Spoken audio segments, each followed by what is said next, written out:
வணக்கம் மக்களே, welcome to the adventure show. இன்னைக்கு ஷோல நம்ம பார்க்க போறது ஃபாதர்ஸ் 2 அப்படின்ற தமிழ் டப்டு ஹாலிவுட் மூவியோட ரிவ்யூ.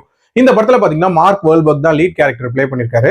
இந்த படம் ஒரு நபரோட வாழ்க்கையில நடந்த உண்மையான சம்பவங்களை மையமா வச்சு அமைக்கப்பட்ட கதை. அந்த நபரோட பேர் தான் ஸ்டுவர்ட் லாங். இவர் ஒரு ப்ரொஃபஷனல் பாக்ஸரா இருந்திருப்பாரு.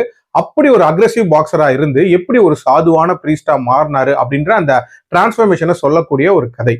ஆக்சுவலா இந்த படத்தோட ஸ்டார்டிங்லேயே நம்ம ஹீரோவான மார்க் வேர்ல்பர்க காட்டுறாங்க. இவர் ஒரு பயங்கர அக்ரெசிவான பாக்ஸரா இருக்காரு. தன்னோட அப்பா அம்மாவை பெருசா மதிக்க மாட்டாரு.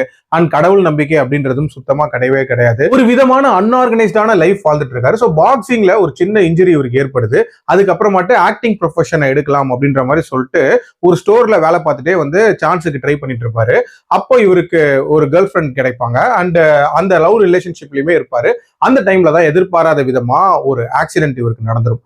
அந்த ஆக்சிடென்ட் இவரோட வாழ்க்கையை எப்படி புரட்டி போடுது அண்ட் எதனால இவருக்கு அந்த பாதிரியார் ஆகணும் அப்படின்ற ஒரு ஆசை வருது. அண்ட் டுவர்ட்ஸ் தி எண்ட் அவரோட வாழ்க்கையில என்னென்ன மாதிரியான சம்பவங்கள் நடக்குது அப்படின்றத அந்த படத்தோட கதை. எனக்கு இந்த படத்துல பிடிச்ச விஷயம் அப்படின்றது ஒரு மனுஷனுக்குள்ள இருக்கக்கூடிய சுப்பீரியாரிட்டி காம்ப்ளெக்ஸ் இருக்கும்ல, அதுக்கு வச்ச ஒரு ரியாலிட்டி செக் இது அப்படின்னே சொல்லுவேன். அதாவது எல்லாமே நான் தான்டா, என்னால பண்ண முடியாதது எதுவுமே கிடையாது, நான் யாரையுமே சார்ந்து இருக்க மாட்டேன் அப்படின்னு ஒரு விதமான ஆணவம் மனுஷனுக்குள்ள இருக்கும். அந்த ஆணவத்தை உடைக்கிற மாதிரியான ஒரு சம்பவம் இதுல நடக்கிற மாதிரி காட்டுவாங்க.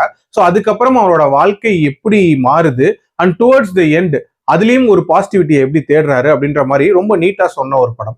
ஆக்சுவலா இதுல அந்த மார்க் வேர்ல்பர்கோட டிரான்ஸ்பர்மேஷன் அப்படின்றது அல்டிமேட்டா இருக்கும். அந்த ப்ரொஃபஷனல் பாக்ஸரா இருக்கிறதுலையும் சரி, அந்த பிரீஸ்டா மாறினதுக்கு அப்புறம் இருக்கக்கூடிய காட்சிகளும் சரி ரொம்ப நீட்டாவே பண்ணியிருப்பாரு. அதுலயும் அந்த பிரீஸ்டா மாறினதுக்கு அப்புறம் பேசக்கூடிய நிறைய விஷயங்கள் கொஞ்சம் நல்லாவே இருந்துச்சு. எஸ்பெஷலி அந்த ஜெயில் ரிலேட்டட் காட்சிகள்லாம் நீட்டாவே இருந்துச்சு. அதே மாதிரி அந்த கிளைமேக்ஸ்ல அவர் வரக்கூடிய சீன்ல இருந்து அவர் பேசக்கூடிய விஷயங்கள் வரைக்கும் ஒரு மாதிரி இம்பாக்ட்ஃபுல்லா இருந்துச்சு அப்படின்னு சொல்லுவேன். டியூரேஷன் வைஸ் அரௌண்ட் 2 hours போகக்கூடிய ஒரு படம் தான். அண்ட் ஓவரால் ஒரு வித்தியாசமான ஒரு லைஃப் ஜர்னி அப்படின்ற மாதிரியான ஒரு ஃபீல்டா இருந்துச்சு. பட் இந்த படத்தோட பிரச்சனைகள் அப்படின்னு பாத்தீங்கன்னா அந்த எமோஷனல் கனெக்ட் அப்படின்றது இந்த படத்துல அந்த அளவுக்கு டெவலப் ஆகல அப்படின்னே சொல்லலாம். அதாவது இதுல ஒரு ஃபேஸ்க்கும் அவர் போகக்கூடிய அந்த தருணங்கள் இருக்குல்ல, அது எல்லாமே ரொம்ப குயிக்கா போற மாதிரி காட்டிடுவாங்க. உதாரணத்துக்கு இவருக்கு எப்படி அந்த கடவுள் மேல பக்தி வருது அப்படின்றதையுமே ஜஸ்ட் லைக் தட் நடக்கிற மாதிரி காட்டிடுவாங்க.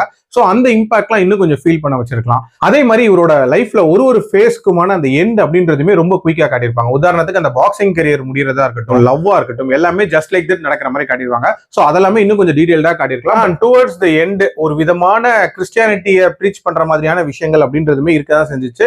பட் ஓவரால் இந்த கதை அப்படின்றது கண்டிப்பா ஒன்ஸ் பார்க்கக்கூடிய ஒரு கதை தான்.